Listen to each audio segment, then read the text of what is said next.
라는 말이 있습니다. 기성세대가 몇 살부터 기성세대냐, 그것을 규명할 수는 없지만 대충 40세 넘으면 기성세대가 아닌가 그렇게 생각이 됩니다. 유교에서는 40을 불혹의 나이라고 합니다. 불혹, 어떠한 유혹에도 흔들리지 않은 그런 나이가 불혹의 나이다. 좋은 의미로 불혹을 쓸 수 있는데, 이 불혹이 또 이렇게 네거티브하게 생각하면 뭐겠습니까? 고집불통의 나이가 시작이 되는 것입니다. 변화를 싫어하는 나이입니다. 누가 뭐라 그래도 자기 습관과 자기 어떤 생활 패턴을 바꾸지 않는 그런 나이가 40부터 시작이 되는 거죠. 그래서 40 이후의 얼굴은 자기가 책임지라는 말이 있습니다. 기성세대에 들어서고 나이를 점점 먹어갈수록 불안이 쌓이고 근심이 생기는 것이 뭐냐면 세상이 너무 빨리 변하는 거예요. 세상이 빨리 변하거든요. 그리고 빨리 변하는 세상에 내가 대처하지 못하는 거예요. 몸이 자꾸 느려지고 행동이 불편해지는데 세상은 빨리 변하거든요. 더 빨리 변하거든요. 여기에 대처 능력이 없어지는 거예요. 그래서 혼란이 점점 가중되는 삶을 살고 있습니다. 물질 문명이 급속도로 변합니다. 가치관, 삶의 가치관이 엄청나게 변하는 거예요. 옛날에는 우리가 처녀 총각 때는 그저 나이 들면 결혼하는 줄 알았어요. 결혼해야지 당연하죠. 그런데 요즘 젊은이들한테 물어봤더니 43%가 결혼을 꼭 해야 하나? 뭐 먹고 살 거 있는데 남자한테 기댈 이유가 없다는 거죠. 예? 내 생활 편한데 여자 데리고 와서 귀찮다는 거죠. 결혼 꼭 해야 되나? 이렇게 변했어요. 이렇게 변했어요. 그래서 혼자 사는 가구 수가 무지하게 늘어나요. 50%를 넘어서고. 이런 사회에 우리가 살아가고 있습니다. 또 물질 문명이 얼마나 빨리 변합니까? 여러분 다 스마트폰 무슨 폰인지 나 이름도 몰라 가지고 있어요. 그게 불과 40년 전에 시작이 됐어요. 최초의 휴대폰이라는 게 모토로라에서 시작이 되는데 1974년에 마틴 루퍼라고 하는 사람이 발명을 한 거예요. 그래서 최초로 1973년에 무선으로 통화가 성공이 된 거예요. 그때 메모리가 전화번호가 30개가 저장되는 그런 휴대폰이 최초의 휴대폰이고요. 30분간 연속 통화할 수 있다고 자랑을 했어요. 그런데 그 길이가요 33cm나 됐고요. 무게가 1kg. 그래서 일명 벽돌폰이다. 벽돌 들고 벽돌보다 더 크죠. 그런데 지금 40년 동안에 급속도로 변해서 이제는 10년 안에 뭐가 나올지 몰라요. 아마 그 칩이 머리로 들어간대. 여기 들어가가지고 사람과 컴퓨터가 하나가 돼가지고 무슨 괴물이 나올지도 모르겠고요. 자동차도 운전자 없이 그냥 간대잖아요. 알아서. 로봇가 나와가지고 비서처럼 일한대잖아요. 앞으로. 여러분 20년만 더 사시기 바랍니다.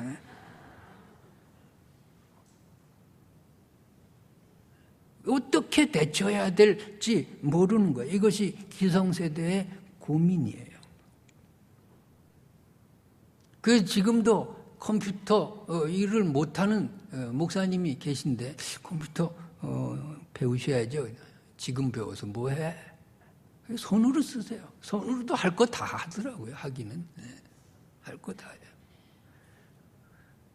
낙오자가 되지 않을까 하는 두려움이 기성세대에 있어요. 또 기성세대의 고민은 현실 안주에서 오는 죄책감이 있어요. 너무너무 뺀질뺀질해졌어요. 너무너무 죄에 대해서 무감각해졌어요. 젊은 시절에 데모 안 한 사람이 없어요. 나도 대학 다닐 때 했어요. 왜? 그땐 다 했으니까. 지금은 어떻게 됐어요? 그때는 사회적, 정치적, 윤리적 문제에 마구 공격했어요. 지금은요, 세상이 다 그런 거 아니야? 정치하다 보면 뭐 그 정도 거짓말은 뭐 있을 수 있는 거 아니야? 이렇게 됐어요. 과정이야 어쨌건 그 사람 일만이 하지 않았어? 뭐 세상을 성경대로만 살 수 있나? 이렇게 돼버린 거예요. 그래서 죄를 지면서도 죄라고 안 그래요. 거짓말하면서도 거짓말을 죄라고 여기지 않아요. 신앙적인 기성세대에 들어서면요, 신앙적으로도 죄가 무감각해져요. 여러분, 솔직히 언제 정말 참신하게 믿었나요? 언제 거짓말 안 했나요? 언제 정말 죄에 대해서 정말 조그만한 죄라도 양심에 걸렸었나요? 처음 믿을 때예요. 처음 주님을 만났을 때예요. 눈물 콧물 흘리면서 주님 앞에 나갔을 그때 정말 순수했어요. 지금은 어때요? 마구 거짓말해요. 교회 안에서도 거짓말해요. 노회총회 가보면 가관도 아니에요. 그런데도 죄에 대한 가책이 없어요. 양심의 가책이 없다고요. 여기에 대한 두려움이 있어요. 또 기성세대는 기득권 포기에 대한 두려움이 있어요. 가졌거든요. 누리고 있거든요. 이걸 내놓기가 싫은 거예요. 거기에 변화가 없죠. 변화가 없어요. 이제는 권위주의가 통하지 않는 시대예요. 위아래가 없는 시대를 우리가 살고 있습니다. 나이로 누르는 것, 그런 것이 통하지 않는 거예요. 이제는 실력 위주의 사회예요. 어른의 말이 논리에 맞지 않으면 젊은이가 반박하는 시대예요. 그걸 말대꾸라고 여기면 안 되는 시대에 우리가 살고 있습니다. 극히 이기적이에요. 부모와 자식 간에도 이기적이에요.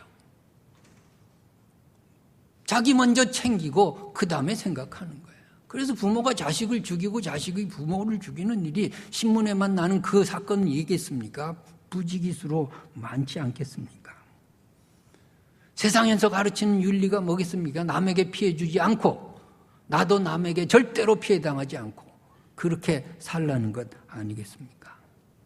세상은 자꾸 변할 것입니다. 변화하는 세상 속에 교회가 있는 것입니다. 교회가 변화하는 세상 속에 변하지 않는다면 교회는 도태되고 말 것이고요. 세상의 애물단지가 되고 말 것입니다.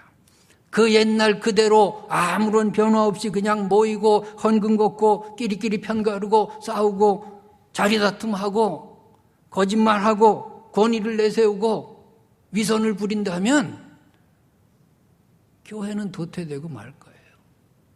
이대로 한국교회가 얼마나 가겠습니까? 이대로 강남노회가 언제까지 버티겠습니까? 이대로 각 교단의 총회는 언제까지 갈 수 있을까요? 세상은 변화하고 있는데 교회는 그대로 있다면 하나님의 뜻을 이루지 못할 것입니다. 교회가 변화해야 되겠습니다. 교회가 변하는 길이 뭐겠어요? 내가 변하는 것입니다. 왜? 내가 교회이기 때문입니다. 교회가 사람이 교회 아니겠습니까? 이 건물이 교회겠습니까? 여러분 자신이 교회인 줄 믿으시기 바랍니다. 내가 변할 때 교회가 변하는 것입니다. 오늘 본문의 아브라함은 기성세대입니다. 돈이 많아요. 기반이 단단하게 잡혔어요. 그 고향에서 자기들의 측근이 있어요. 명예도 있어요. 부러울 것이 없어요. 자, 이 아브라함에 대해서 하나님은 말씀하십니다. 너에게 복을 주겠다. 내 후손도 복을 누릴 것이다. 너로 인하여 모든 인류가 모든 민족과 족속이 복을 받을 것이다. 아니 이미 복을 누리고 있는데 무슨 복을 또 주겠다는 거예요. 이미 복을 누리고 있잖아요. 근데 하나님은 그런 복 말고 이렇게 유한하고 육신적인 복 말고 영원한 복, 새로운 복, 복의 근원으로 만들겠다고 하는 것입니다. 거기에 아브라함이 선택을 받은 것입니다. 여러분, 그냥 세상에서 밥 먹고 살 수 있어요. 세상 사람들하고 똑같이 속이고 똑같이 부정한 방법으로 돈 벌고 그렇게 살 수 있어요. 그런데 하나님께서 우리를 아브라함처럼 새로운 복의 근원으로 만들겠다고 부르셨어요. 그 부름에 여러분이 응답을 하시기 바랍니다. 자, 새로운 복의 근원으로 만들겠다고 하면서 아브라함에게 주문하시는 하나님의 말씀은 떠나라는 거예요. 떠나라는 거예요. 기성세대의 자리에서 떠나라는 거예요. 지금까지의 생각을 버리라는 거예요. 언어적 습관 모든 것을 다 바꾸라는 거예요. 죄악된 환경에서 떠나라는 거예요. 그 가정이 우상을 섬기고 있었거든요. 거기서 떠나라는 거예요. 하나님의 생각으로 너의 마음을 바꾸라는 거예요. 하나님만 믿고 자리를 떠나 새로운 세상으로 나가는 거예요. 너의 기득권을 다 내려놓고 새롭게 새로운 피조물로 나가라고 하십니다.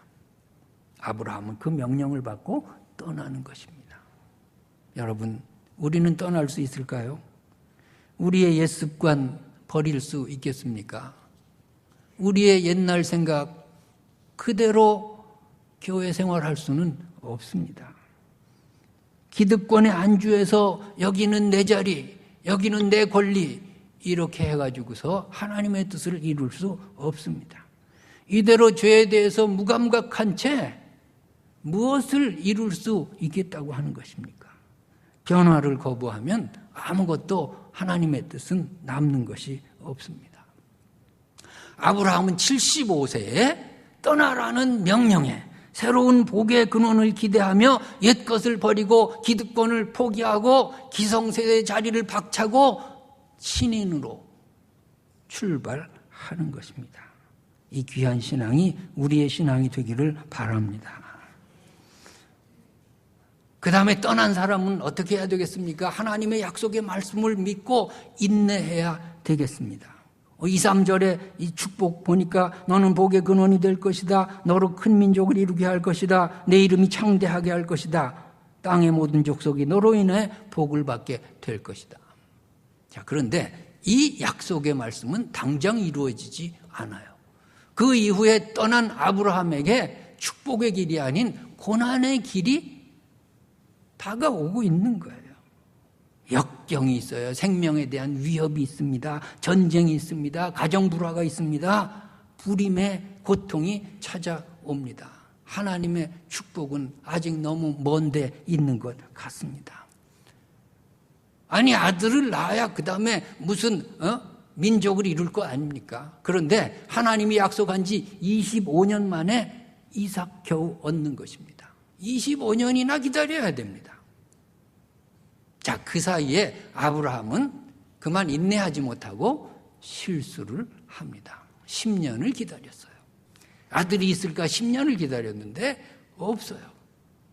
그래서 기다리지 못하고 하갈의 몸종에서 이스마엘을 낳게 됩니다. 이것이 실수죠. 이것이 실패죠. 기근과 배고픔을 못 이기고 애굽으로 내려갑니다. 애굽은 세상을 의미합니다. 그냥 그 자리에서 하나님의 은총을 기다려야 되는데 애굽으로 갑니다. 그리고 자기가 죽을까 해서 거짓말을 또 시작을 하는 거죠. 옛날 습관이 나오는 거죠. 자기 아내를 누이라고 속이는 것입니다. 다시 옛날로 돌아가고 엉망이 돼버린 거죠.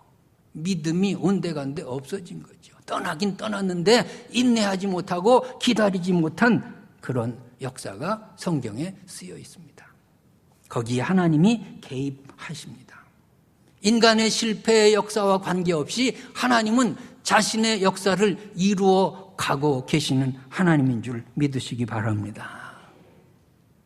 우리는 실패해요. 우리는 기다리지도 못해요. 우리는 인내도 없어요. 그러나 하나님은 우리를 포기하지 않으심을 믿으시기 바랍니다. 하나님은 절대로 우리를 포기하지 않아요.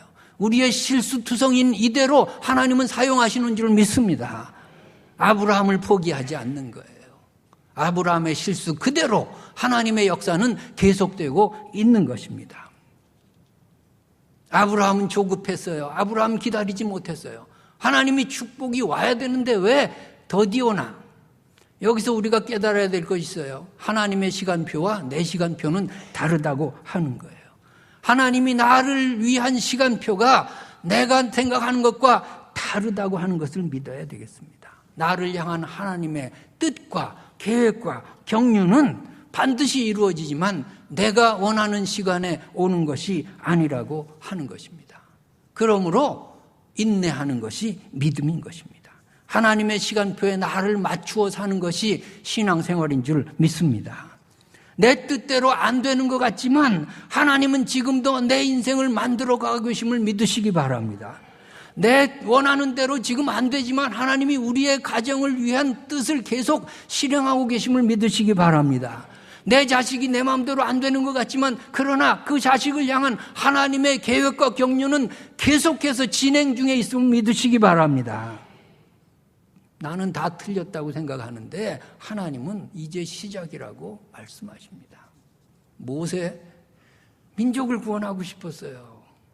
완력으로 사람을 죽였어요. 그런데 실패하고 말았어요. 광야로 내쫓기고 40년이 지났어요. 나이가 80이에요. 모세의 생각에 이제 다 끝났다. 바로 그때 하나님은 이제 시작이라고 말씀하시지 않아요? 이제 시작이다. 출애굽 너한테 맡기겠다. 떠나려는 거예요. 다 틀렸다는 그 생각에서 떠나려는 거예요. 나를 믿고 새 역사를 시작하려는 거예요. 너의 실패까지도 용납하면서 내가 너를 사용하시겠다고 하는 그 하나님의 음성을 들으시기 바랍니다. 나는 조급한데 하나님은 여유가 만만하세요. 왜? 하나님의 시간표가 다르기 때문이에요. 여러분, 믿음은 약속을 기다리는 거예요. 엘리야가 비가 와야 됩니다. 비가 와야 사는 거죠. 기도를 하는데 비가 안 와요. 얼마나 간절하게 기도했느냐면 무릎 사이에 머리를 땅에 박고 아마 땅에 대면서 기도했겠죠. 머리에 피도 났겠죠. 하나님 비 오게 해달라고. 비가 안 와요. 두 번째 기도해도 하늘을 바라보니까 하늘이 쨍쨍해요. 세 번째 기도해도 비가 없어요. 비 올 기미가 없어요. 거기서 포기하면 끝나는 거예요. 그런데 엘리야는 하나님을 믿는 거예요. 7번을 기도하잖아요. 7번을 기도해요. 하나님 비가 오게 해달라고. 7번째 뭘 봤나요? 손바닥만한 구름을 봤대요. 그리고 그걸 믿는 거예요. 그 구름을 근거로 비가 온다고 선포하는 거예요. 여러분, 하나님 믿으시기 바랍니다.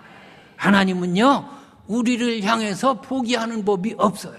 하나님은 그 약속을 포기하시지 않습니다. 나는 귀국해서, 독일에서 귀국해서 목회 먼저 하고 싶었어요. 학교를 먼저 가고 싶은 마음이 없었어요. 하나님 목회지를 주십시오. 그런데 하나님 목회지를 주지 않았어요. 6개월을 기도해도 안 나타났어요. 호남신학대학이라는데 교수로 오라 그랬어요. 나는 교수로 갈 마음이 없었어요. 그런데 교수로 먼저 가라고 하는 것이 하나님의 뜻으로 내가 받아들였어요. 이유는 몰라요. 2년을 가르쳤어요. 그 후에 하나님은 제게 목회할 것을 주셨어요. 2년 6개월 동안 저는 하나님께 원망했습니다. 하나님, 내가 편한 자리 가겠다는 것도 아니고 목회하겠다는데 왜 안 들어주십니까? 그런데 지금은 알 것 같아요. 하나님은 나를 향한 모든 생애의 플랜을 다 가지고 계셨어요. 학교 먼저 가라고 하신 것은 그 뜻이 있었어요. 그 뜻을 내가 모르고 불평했어요. 여러분이 여러분 더 잘합니까? 하나님이 더 잘하십니까? 하나님의 시간표에 맞추시기 바랍니다. 내가 당장 내 뜻대로 안 된다고 하나님은 원망하지 마시고 하나님께서 복의 근원을 만들겠다고 하신 약속을 믿으시기 바랍니다. 그래요. 하나님이 역사의 주인이신 것을 믿는 것이 믿음이에요. 하나님의 역사에 내가 동참하는 것이 믿음이에요. 내가 나를 위해서 믿는 게 아니에요. 하나님의 역사에 내가 쓰임 받으려고 믿는 거예요. 그래서 순종하는 거예요. 아브라함 큰 민족을 이루게 하겠다. 큰 민족 보지도 못했어요. 아브라함은요, 그냥 이삭 하나 낳고 결혼하고 그리고 죽었어요. 큰 민족을 이룬 것은요, 500년 뒤에 나타나요. 500년 뒤에 축복을 아브라함이 맛볼 수 있나요? 그러나 하나님의 약속은 계속되잖아요. 아브라함이 죽어도 계속되잖아요. 아브라함은 그 시대에 잠깐 당대에 하나님의 뜻을 위해 쓰임 받았을 뿐이에요. 그러나 나머지 역사는 하나님이 또 다른 사람을 통해 이루어 나가시는 줄 믿습니다. 그래서 인류 역사의 구원을 위해 예수 그리스도가 그 계보에서 탄생하시지 않아요. 큰 민족 내가 보지 못한다고 하나님의 뜻이 아닌 것이 아니에요. 나는 당대에 쓰임받고 가는 거예요. 여러분이 기도한 대로 여러분 생에 다 이루어지진 않을 거예요. 그러나 여러분의 후손이 복을 받을 줄 믿습니다. 이 교회가 하나님의 뜻을 이룰 줄로 믿습니다. 그래요. 12사도 복음을 전했지만 모두 순교했어요. 그들이 뭘 봤습니까? 그러나 전 세계에 기독교가 퍼지고 하나님의 복음이 이렇게 흥왕한 것을 12사도는 목격하지 못했지만 그들대로 쓰임받고 간 거예요. 하늘나라의 영광이 있을 줄로 믿습니다. 여러분, 내가 쓰임받는 거예요. 하나님의 역사의 그 열매를 다 내가 따먹는 것이 아니에요. 그냥 우리 시대에 우리의 믿음대로 쓰임받고 하늘나라에 가서 여러분 영광 받으시기 바랍니다. 우리나라의 최초의 선교사 토마스 선교사가 있어요. 그는 1863년에 영국에서 중국 상해로 선교사로 왔어요. 얼마나 배에서 고생하고 환경이 얼마나 열악했는지 임신 중인 그의 아내가 얼마 못 돼서 유산을 하고 죽어버리고 말았어요. 20대 초반의 이 젊은 청년이 얼마나 가슴이 쓰리겠습니까? 이 타지에 와가지고 자기 혼자 남았다고요. 기도하고 왔는데 이게 무슨 일입니까?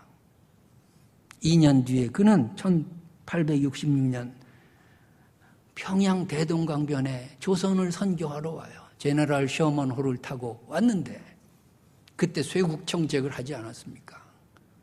조선 군대가 포를 쏴가지고 배가 불타요. 불타는 배에서 뛰어내려서 그때 쪽복음을 가지고 와서요. 구경꾼들에게 다 뿌리는 거예요. 토마스 선교사가. 죽을 때까지.